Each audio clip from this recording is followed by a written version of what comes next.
നമ്മൾ entrance exam ഒക്കെ എഴുതാൻ പോവുകയാണ് അല്ലേ. അപ്പോൾ ഈ കീമിൽ അഡ്മിഷൻ എടുക്കുമ്പോഴേ നമുക്ക് പല വിഭാഗത്തിലുള്ള കോളേജുകൾ വരുന്നുണ്ട്. നിങ്ങൾക്ക് കോളേജുകളുടെ ലിസ്റ്റ് വേണമെങ്കിൽ ഒന്ന് പറഞ്ഞാൽ മതി, അത് ചെയ്തു തരാം, അല്ലെങ്കിൽ എവിടെ കിട്ടുമെന്നൊക്കെ പറഞ്ഞു തരാം. അപ്പോൾ നമുക്ക് ഇങ്ങനെ പല വിഭാഗങ്ങളിലുള്ള കോളേജുകൾ വരുന്നതെന്ന് പറഞ്ഞാൽ ഗവൺമെൻറ് എയ്ഡഡ്, അത് ഏകദേശം 2 കൂടി 12ഓളം കോളേജുകൾ വരുന്നുണ്ട്. അതിന് സെയിം ഫീസാണ്, മെറിറ്റ് സീറ്റാണുള്ളത്. അതിൽ ഈ എയ്ഡഡ് NSS പാലക്കാടും അതുപോലെ തന്നെ MA കോളേജ് കോതമംഗലവും TKM എയ്ഡഡ് ഓട്ടോണമസ് ആണ്. അങ്ങനെ 3 കോളേജുകളാണ് എയ്ഡഡ് ആയിട്ട് വരുന്നത്. ബാക്കിയെല്ലാം ഗവൺമെൻറ് ആണ്. അതായത് CET വയനാടുള്ളത്, ഇടുക്കിയുള്ളത്, ശ്രീകൃഷ്ണപുരത്തുള്ളത്, അതുപോലെ RIT, അതെല്ലാം ഫുൾ ഗവൺമെൻറ് ആണ്. അപ്പോൾ ഇതിൻ്റെ എല്ലാം ഫീസ് എന്ന് പറയുന്നത് ഈ ഒരു 12ഓളം കോളേജുകൾ 2 കൂടി വരുന്നതിൻ്റെ ഫീസ് എന്ന് പറയുന്നത് 10K താഴെയാണ്. ഇത് കൂടാതെ നമുക്ക് പ്രൈവറ്റ് ഇൻസ്റ്റിറ്റ്യൂട്ടുകളുണ്ട്. ലൈക്ക് ഇപ്പോൾ നമ്മൾ പറയുവാണെങ്കിൽ മുത്തൂറ്റ്, ഫിസാറ്റ്, ടോക്കച്ച്, രാജഗിരി, അങ്ങനെയൊക്കെ ചിലത് അതിൽ ഓട്ടോണമസ് ആണ്.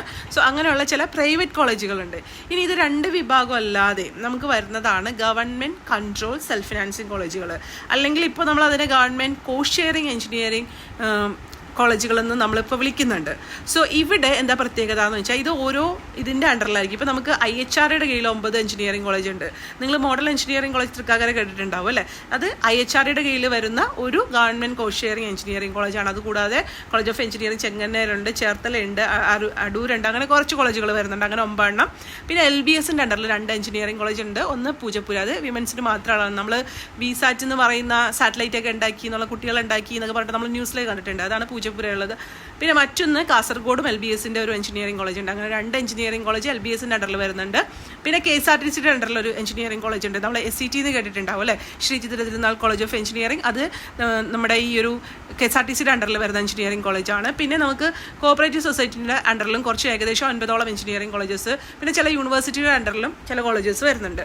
സോ ഈ കോളേജുകൾ, ഇങ്ങനെയുള്ള കോളേജുകൾ, ഗവൺമെൻറ് കോസ്റ്റ് ഷെയറിംഗ് എഞ്ചിനീയറിംഗ് വിഭാഗത്തിൽ വരുന്ന കോളേജുകളിൽ നമുക്ക് 3 ടൈപ്പ് സീറ്റ് കാണാൻ പറ്റും. Merit, management. ഇപ്പോൾ അതിനെ മാനേജ്മെൻറ്റിന് പകരമായിട്ട് മെറിറ്റ് ഫുൾ ഫീ എന്നൊക്കെ പറഞ്ഞിട്ടാണ് വരുന്നത്. അത് രണ്ടും തമ്മിലുള്ള വ്യത്യാസം എന്താണെന്ന് വെച്ചിട്ടുണ്ടെങ്കിൽ ഒരെണ്ണത്തിന് നമ്മൾ മെറിറ്റ് സീറ്റ് നമ്മളിപ്പോൾ ഒരു 35 മുതൽ 40 മുതൽ 60 വരെയൊക്കെയാണ് സീറ്റ് നമ്മൾ ഫീസ് കൊടുക്കുന്നതെങ്കിൽ മാനേജ്മെൻറ്റ് ആകുമ്പോൾ അതിൻ്റെ ഒരു ഇരട്ടി അടുത്ത് ഫീസ് വരും എന്നുള്ളതാണ്. ഇപ്പോൾ ഒരു കോളേജിൽ തന്നെ ചിലപ്പോൾ ചില കോഴ്സിന് 35,000 ആയിരിക്കും മെറിറ്റ് വരെ, ചിലത് 40 ആയിരിക്കും. അവിടെ തന്നെ മാനേജ്മെൻറ്റ് ആകുമ്പോൾ 75-80 ഒക്കെ ആണ് ഫീസൊക്കെ വരുന്നത്. ഓക്കെ, ഫീസ് സ്ട്രക്ചർ നിങ്ങൾക്ക് അറിയണം എന്നുണ്ടെങ്കിൽ അത് കോളേജിൻ്റെ വെബ്സൈറ്റിലുണ്ട് കേട്ടോ. ഏതെങ്കിലും കോളേജിൻ്റെ ഫീസ് സ്ട്രക്ചർ അറിയണം എന്നുണ്ടെങ്കിൽ പറഞ്ഞാൽ മതി. അല്ലെങ്കിൽ നിങ്ങൾ ജസ്റ്റ് ഗൂഗിളിൽ ആ കോളേജിൻ്റെ പേരൊന്ന് അടിച്ചു കൊടുത്താൽ വെബ്സൈറ്റ് കിട്ടും. അവിടെ നിങ്ങൾക്ക് ഫീസ് സ്ട്രക്ചർ അഡ്മിഷൻ്റെ ഇതിൽ പോയിട്ടുണ്ടെങ്കിൽ കാണാൻ പറ്റും. അല്ലെങ്കിൽ ഫീസ് സ്ട്രക്ചർ എന്ന് പറഞ്ഞ് തന്നെ കിടക്കുന്നുണ്ടാവും, അങ്ങനെ കാണാൻ പറ്റും. അപ്പോൾ ഈ മെറിറ്റും മാനേജ്മെൻറ്റ് അല്ലാതെ ഒരു സീറ്റും കൂടി ഉണ്ട് അവിടെ, NRI സീറ്റ്. അപ്പോൾ NRI സീറ്റ് എന്ന് പറയുമ്പോൾ ഈ എല്ലാത്തിലും ഫീസ് സ്ട്രക്ചർ കൂടുതലായിരിക്കും. മറ്റൊരു കാര്യം, കീം എഞ്ചിനീയറിംഗ് എൻട്രൻസ് എഴുതണ്ട എന്നുള്ളതാണ്. നമുക്ക് ഈ ഒരു +2 മാർക്കിൻ്റെ ബേസിൽ നമുക്ക് അഡ്മിഷൻ എടുക്കാനായിട്ട് ഇങ്ങനെയുള്ള കോളേജുകളിൽ പറ്റും. ഇപ്പോൾ മോഡലിൻ്റെയൊക്കെ നിങ്ങൾ ആ ഒരു ടൈമിൽ റിസൾട്ട് വരുന്നതിന് മുമ്പ് സാധാരണ എല്ലായിടത്തും ഈ പറയുന്ന NRI അഡ്മിഷൻ തുടങ്ങാറുണ്ട്. സോ നിങ്ങൾ വെബ്സൈറ്റ് റെഗുലറായിട്ട് നോക്കുക. ഞാനും ഭക്ഷണവിദ്യയിലൊക്കെ പറയുന്നതാണ് NRI അഡ്മിഷൻ സ്റ്റാർട്ട് ചെയ്യുമ്പോൾ. അപ്പം നിലവിൽ ഇപ്പോൾ LBSൻ്റെ അണ്ടറിലുള്ള 2 എഞ്ചിനീയറിംഗ് കോളേജസ് അവരുടെ NRI അഡ്മിഷനായിട്ട് ആപ്ലിക്കേഷൻ ഇൻവൈറ്റ് ചെയ്തിട്ടുണ്ട്. അപ്പോൾ മനസ്സിലായല്ലോ, ഇവിടെ ഫീസ് സ്ട്രക്ചർ കൂടുതലാണ്, കീം എഴുതണ്ട. പിന്നെ മറ്റൊരു കാര്യം എന്ന് വെച്ചാൽ ഇപ്പോൾ 2-3 കൊല്ലമായിട്ട് മാനേജ്മെൻറ്റ് സീറ്റ് ബാക്കി വരുന്നതും കീം എഴുതാത്തവർക്ക് കൊടുക്കുന്നുണ്ട്. പക്ഷെ അത് നമ്മളപ്പോൾ അത്രയും കാത്തിരിക്കുമ്പോൾ ചിലപ്പോൾ നമുക്ക് വിചാരിച്ച കോഴ്സ് കിട്ടണം എന്നില്ല. എന്തായാലും സീറ്റുകൾ ഇപ്പോൾ മോഡലിലൊന്നും മാനേജ്മെൻറ്റ് സീറ്റ് അങ്ങനെ കീം എഴുതാത്തവർക്ക് കിട്ടാനായിട്ടൊന്നും ഉണ്ടാവാറില്ല സാധാരണ. അതല്ലാതെ ചില കോളേജുകളിൽ ചിലപ്പോൾ ഉണ്ടായി എന്ന് വന്നേക്കാം. അപ്പോൾ അത് എല്ലാ അഡ്മിഷനും കഴിഞ്ഞിട്ട് ലാസ്റ്റ് സ്പോട്ട് വരുമ്പോഴാണ് കീം എഴുതാത്തവർക്ക് ഇങ്ങനെയുള്ളിടത്ത് മാനേജ്മെൻറ്റ് സീറ്റ് കൊടുക്കുന്നത്. ഓക്കെ, അപ്പോൾ നമുക്ക് ഉണ്ടാവണോ ഇല്ലയോ എന്നൊന്നും നമുക്ക് അറിയില്ല. പക്ഷേ NRI അഡ്മിഷൻ എന്ന് പറയുമ്പോൾ നമുക്ക് ഇതുപോലെ ടോട്ടൽ സ്ട്രെങ്ത്തിൻ്റെ 5% ആണ് സീറ്റ് വരുന്നത്. സോ അത് നമുക്ക് നമ്മുടെ മാർക്ക് അനുസരിച്ചിട്ട്, +2ൻ്റെ മാർക്ക് അനുസരിച്ചിട്ടും നമ്പർ ഓഫ് കുട്ടികൾ അവിടെ അപ്ലൈ ചെയ്തേക്കുന്ന അനുസരിച്ചിട്ടൊക്കെ നമുക്ക് അഡ്മിഷൻ കിട്ടാനുള്ള സാധ്യതയുണ്ട്. സോ ഇപ്പോൾ ഞാൻ പറയുന്നത് നിങ്ങൾ ഈ അഡ്മിഷൻ എടുക്കാൻ വേണ്ടി പറയണമല്ല കേട്ടോ. ഇങ്ങനൊരു ഇൻഫർമേഷൻ ഉണ്ട്, നിങ്ങൾ അറിഞ്ഞില്ല എങ്കിൽ നിങ്ങൾക്കത് ഹെൽപ്ഫുൾ ആവാൻ വേണ്ടി മാത്രം പറയണതാണ്. LBSന് 2 എഞ്ചിനീയറിംഗ് കോളേജ് ഉണ്ട്. ആ 2 എഞ്ചിനീയറിംഗ് കോളേജിലും അവരുടെ അഡ്മിഷൻ NRIയുടെ സ്റ്റാർട്ട് ചെയ്തിട്ടുണ്ട്. സോ നിങ്ങൾ വെബ്സൈറ്റിൽ വരാം. LBS എന്ന് ജസ്റ്റ് LBS പൂജപ്പുര അല്ലെങ്കിൽ LBS കാസർഗോഡ് എന്ന് അടിച്ചു കൊടുത്താൽ അതത് കോളേജിന് 2 കോളേജും LBSൻ്റെ അണ്ടറിൽ തന്നെ ഉള്ളതാണ്. ഇത് എവിടെ ചെന്നാലും നിങ്ങൾക്ക് ഈ നോട്ടിഫിക്കേഷൻ കാണാൻ പറ്റും. സോ ഇതിൽ ഇപ്പോൾ ഇവിടെ കൊടുത്തേക്കുന്ന നോട്ടിഫിക്കേഷൻ, ഇപ്പോൾ നമ്മൾ ഈ വെബ്സൈറ്റ് തുറക്കുമ്പോൾ തന്നെ ഞാനൊന്ന് റീലോഡ് ചെയ്ത് കാണിച്ചു തരാം. ഒരു ബോക്സ് ഇങ്ങനെ പോപ്പപ്പ് ചെയ്ത് നിൽക്കുന്നുണ്ടാവും NRI അഡ്മിഷന് ആയിട്ട്. സോ നിങ്ങൾക്ക് കണ്ടോ ഇങ്ങനെ കൊടുത്തിട്ടുണ്ട്, registration started four BTech NRI admission എന്ന് പറഞ്ഞിട്ട് ഇങ്ങനെ ഇവിടെ കൊടുത്തിട്ടുണ്ട്. സോ ഇവിടെ ഹെൽപ്പ് ലൈൻ നമ്പറുണ്ട്. നിങ്ങൾക്കിതിൽ കൂടുതൽ ഫീസിനെ പറ്റി ഇനി കൂടുതൽ അറിയാനാണെങ്കിലോ അല്ലെങ്കിൽ വേറെ എന്തെങ്കിലും കാര്യങ്ങൾ, ഇപ്പോൾ സാധാരണ നിങ്ങളിപ്പോൾ കുറച്ച് ഡൗട്ട് എന്താണെന്ന് വെച്ചിട്ടുണ്ടെങ്കിൽ, ഇപ്പോൾ ഞാൻ അഡ്മിഷൻ എടുത്തു, പിന്നെ ഞാൻ കീമിൽ മെറിറ്റ് സീറ്റിൽ എനിക്ക് അഡ്മിഷൻ കിട്ടിയാൽ മാറ്റി തരുമോ എന്നുള്ളതാണ്. സാധാരണ കേസിൽ മാറ്റി തരാറുണ്ട്. പിന്നെ ഒരു അഡ്മിഷനൊക്കെ ഓരോ ടൈമുകളൊക്കെ ഉണ്ട്. അപ്പോൾ ആ ഒരു ടൈമിൻ്റെ ഇതാകുമ്പോൾ അതിനെപ്പറ്റിയൊക്കെ കൂടുതൽ അറിയണമെങ്കിൽ നിങ്ങൾ ഈ കോളേജിൻ്റെ കോൺടാക്ട് നമ്പറിൽ ഫീസ് തിരിച്ചു കിട്ടുന്ന കാര്യങ്ങളൊക്കെ അറിയണമെന്നുണ്ടെങ്കിൽ അവരുടെ ഈ കോൺടാക്ട് നമ്പറിൽ തന്നെ വിളിച്ച് ചോദിക്കേണ്ടതായിട്ട് വരും.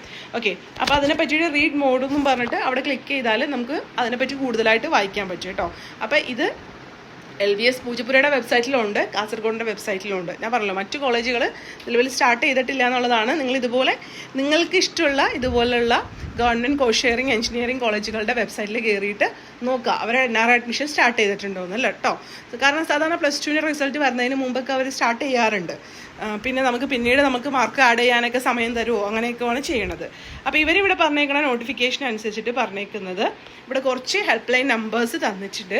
അപ്പോൾ ആ ഒരു നമ്പേഴ്സ് ഇപ്പോൾ express interest join BTech NRI എന്ന് പറഞ്ഞിട്ടൊരു ഗ്രൂപ്പിൻ്റെ ഇതൊക്കെ കൊടുത്തിട്ടുണ്ട്. നിങ്ങൾക്ക് അങ്ങനെയുള്ള കാര്യങ്ങൾ അതിൽ ചെയ്യാം.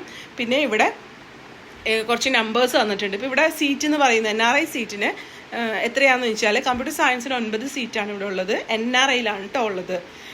EC ഇലക്ട്രോണിക്സ് ആൻഡ് കമ്മ്യൂണിക്കേഷന് 3 സീറ്റും, ഇലക്ട്രോണിക്സ് ആൻഡ് കമ്മ്യൂണിക്കേഷൻ എഞ്ചിനീയറിങ്ങിന് ഇലക്ട്രോണിക്സ് ആൻഡ് കമ്പ്യൂട്ടർ എഞ്ചിനീയറിംഗ് ആണ് CSE എന്ന് പറയുന്നത്. അപ്പോൾ അതിന് 3 സീറ്റും, ECക്ക് ഇലക്ട്രോണിക്സ് ആൻഡ് കമ്മ്യൂണിക്കേഷൻ എഞ്ചിനീയറിങ്ങിനും 3 സീറ്റും, ITക്കും 3 സീറ്റും, സിവിൽ എഞ്ചിനീയറിങ്ങിനും 3 സീറ്റാണ്. അതായത് ടോട്ടൽ ഇൻടേക്കിൻ്റെ 5% സാധാരണ എല്ലായിടത്തും NRI വരുന്നത്. അപ്പോൾ ഇൻടേക്ക് അനുസരിച്ചിട്ട് നമ്പർ ഓഫ് സീറ്റിൽ വ്യത്യാസം വരും. അപ്പോൾ ഇത്രയും സീറ്റുകളാണ് NRIയിലുള്ളൂ.